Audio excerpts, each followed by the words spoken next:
আসসালামু আলাইকুম প্রিয় দর্শক। আপনারা সবাই কেমন আছেন? প্রতিদিনের মতো চলে আসলাম আজকে একটা নকশি পিঠার ডিজাইন নিয়ে। তো আজকের এই ডিজাইনটা এতটাই সহজ যে পৃথিবীর যে কেউ একবার দেখলে বানিয়ে নিতে পারবে খুব সহজে। এতটাই সহজ করে দেখাবো এই নকশি পিঠার ডিজাইনটা। এটা নাকি যারা ছোট বাচ্চা তারাও পারবে একবার দেখলে। এতটাই সহজ এই পিঠার রেসিপিটা। তো যাই হোক, পিঠার রেসিপি বলতে এই যে আটা যে ডোটা আমি আরকি করে দেখাবো না। ডোটা তো সবাই করতে পারে। জাস্ট শুধু এই ফুলটা আমি কিভাবে বানিয়েছি সেটা আপনাদের মাঝে একটু শেয়ার করব খুব ধীরে সুস্থে। যাতে করে আপনারা বুঝতে পারেন খুব সহজে এই পিঠাটা আসলে কিভাবে বানিয়েছি। সেইজন্য ১ম এ আমি ডোটাকে আগেই বানিয়ে নিয়েছি। সেটা আর দেখাবো না, কারণ এই ডো তো সবাই বানাতে পারে। এইজন্য এই ডো থেকে আমি কিছুটা ডো নিয়ে আমি এটাকে একটা বড় সাইজের রুটি বানিয়ে নিব। তবে এটা কিন্তু অবশ্যই চাউলের গুঁড়ি দিয়ে বানাতে হবে। এটা আতপ চাল হলেও হবে, সিদ্ধ চাল হলেও হবে, কোনো সমস্যা নেই। তো বড় সাইজের একটা রুটি বানিয়েছি, জাস্ট যেভাবে আমরা নরমাল রুটি বানাই ঠিক ঐরকম পাতলা করে দেখতে পাচ্ছেন বানিয়ে নিয়েছি। এখন এই বড় রুটিটাকে আমি ৫ টা টুকরো করে নিলাম। ৫ টা টুকরো করে নেওয়ার পরে আমার একটা পিঠা বানাতে কিন্তু এই পুরোটাই লাগবে। তো একটা রুটি আমি সাইডে রেখে দিলাম, আর এই ৪ টাই আমি কেটে নিব। আর এই কাটার জন্য এই যে দেখুন একটা পিঠা বানানোর ছাঁচ নিয়েছি। এই ছাঁচটা দিয়ে কেটে নিলে কিন্তু পিঠাগুলো অনেক সুন্দর হবে, আর প্রতিটা পাতাই একটা একই সাইজের হবে, একই সমান হবে। এই পাতাগুলো তাহলে কিন্তু আর ছোট বড় হবে না এইভাবে করে কেটে নিলে। তাই আমি এই ছাঁচের সাহায্যে সুন্দর করে কেটে নিচ্ছি। এখন প্রতিটা ৪ টা রুটি ৪ টাই আমি কেটে নিব সুন্দর করে এই ছাঁচের সাহায্যে। তো ছাঁচটা দিয়ে এরকম ছাঁচ কিন্তু বাংলাদেশে সবার ঘরেই কম বেশি আছে। আর এরকম ছাঁচ তো কিনতেও পাওয়া যায় বাংলাদেশে। আমি এটা কিন্তু বাংলাদেশ থেকে এনেছিলাম। তো এগুলো আমার কাছে অনেক ভালো লাগে। আমি আবার গেলে আরো কয়েকটা ডিজাইন নিয়ে আসবো বাংলাদেশ থেকে। আমি এই একটাই এনেছিলাম, কারণ এই ডিজাইনটা আমার কাছে সবথেকে বেশি ভালো লেগেছিল। তো দেখুন এই যে এখন আমি এগুলোকে আবার এই যে একটা কাটারের সাহায্যে আরো সুন্দর করে কেটে নিচ্ছি, আলাদা, আলাদা করে নিচ্ছি। তবে ওই ছাঁচটা দিয়েও কিন্তু খুব জোরে চাপ দিলেও কিন্তু খুলে যায়। তখন একটু আরকি এলোঝেলো হয়ে যায়, এটাই আরকি।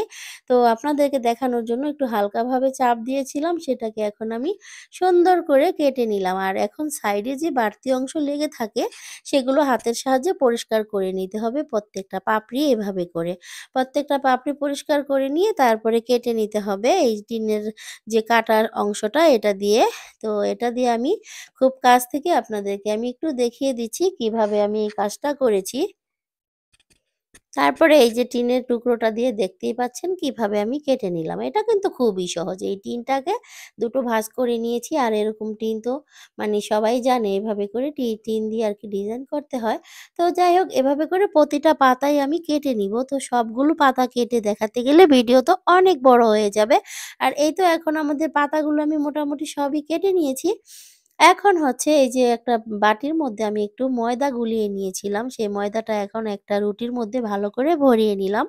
চারপাশে, যাতে এই যে এখন যে পাতাগুলো, পাপড়িগুলো লাগাবো এর জন্য, আর এটা আরকি আঠার কাজ করবে, খুলে যাবে না। আর এই যে পাপড়িগুলো যে আমরা লাগাবো, প্রতিটা পাপড়ি যখন আমরা লাগাবো খুব জোরে চেপে ধরে লাগাতে হবে। আলতো হাতে লাগালে হবে না। এটা কিন্তু আলতো হাতে লাগালে খুলে যাবে। এই পিঠাগুলো বানানোর সময় অবশ্যই কিন্তু খুব জোরে চেপে, চেপে লাগিয়ে দিতে হবে এই যে মাথাটা। নয়তোবা যখন আমরা এই পিঠাগুলো ভাজবো, ভাজার সময় কিন্তু খুলে যাবে।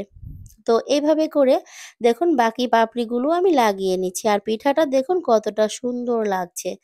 অনেক সুন্দর করে এই পিঠাটা বানাচ্ছি, আর পিঠাটা কিন্তু দেখতে যেমন সুন্দর, খেতে অনেক মজাদার হয়।